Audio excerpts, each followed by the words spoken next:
A couple weeks back, I did a shoulder press workout. Today it's going to be a shoulder pull workout. Now, with all of these workout programs that I'm creating, you're going to have an aspect of strength, you're going to have an aspect of endurance, and you're going to have an aspect of joint and core stability. Those are very, very important. We want to keep building on that training pyramid and start really looking at the body as a whole instead of separate individual parts. So when we train the muscles that way, and we train the muscles from all of those areas, we're going to get a lot more benefit out of it than we would if we just focused on the pure strength aspect.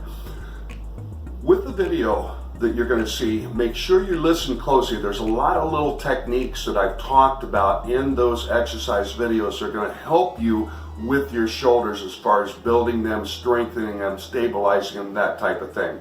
Now, again, when you do a shoulder press, a lot of that should be done on a day that you're doing chest press, tricep pushes. When you're doing the shoulder pull day, I like to do that on the day that I'm doing my back and my biceps, because again, you'll see how the difference in the shoulders work from a pushing and a pulling aspect. I think it's really good to separate those two and work them on both days. It'll help you develop strong shoulders. It'll keep you from having injuries and surgeries down the road. And trust me, from everything I've heard, you do not want to have a shoulder replacement. Those are a very, very painful and a long recovery type injury. So it's not something that I want to ever have, and not something I would ever look forward to having. So I'm doing everything in my power to make sure that my shoulders are strong and stable and I don't have those issues. When you're working these, again, you're going to be working the posterior deltoids, which are the muscles on the back side of the shoulder. You're going to be working the medial deltoids right here on the side of the shoulder, and you're going to be getting a lot of the trapezius and the levator scapulae, which help support the neck and the upper back. So here again will be the shoulder workout going forward, so give this one a shot. Now, the barbell shrug is just like the dumbbell shrugs. We want to pull from the shoulders, leave the arms hang. Don't get this bend in the elbows because you start using your forearms and your biceps to do the pull with. This is an upper shoulder, upper neck, upper back movement. You want to go fairly heavy, so lifting straps are highly recommended when doing this movement.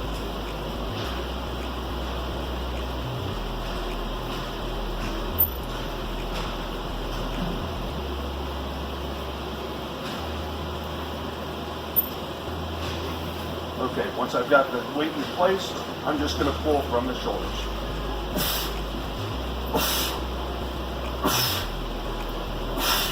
Full stretch, as high as I can go.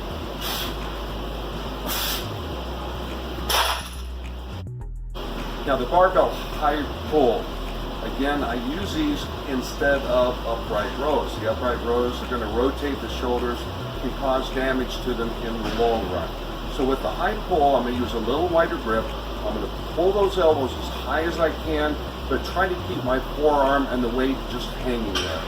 There is a little bit of a momentum piece of it that you've got to come into play because you want to get those elbows up. You want to pull that weight so that it really works the traps and works the shoulders.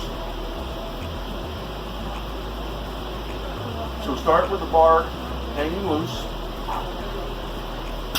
and pull.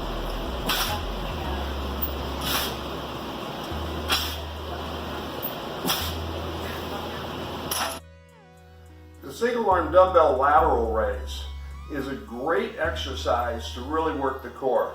Now, I do this with one dumbbell and one arm, not with one in each hand, and alternate. The other hand stays on your hips to help keep from counterbalancing yourself. What this does then is it wants to pull your body over to the side that's weighted. So your core has to contract and strengthen to help maintain your balance. Very, very good for those obliques.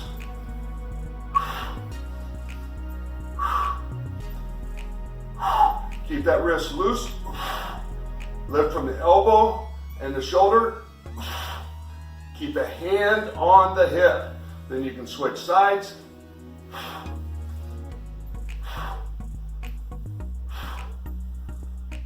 And you'll feel this really, really work down through those obliques.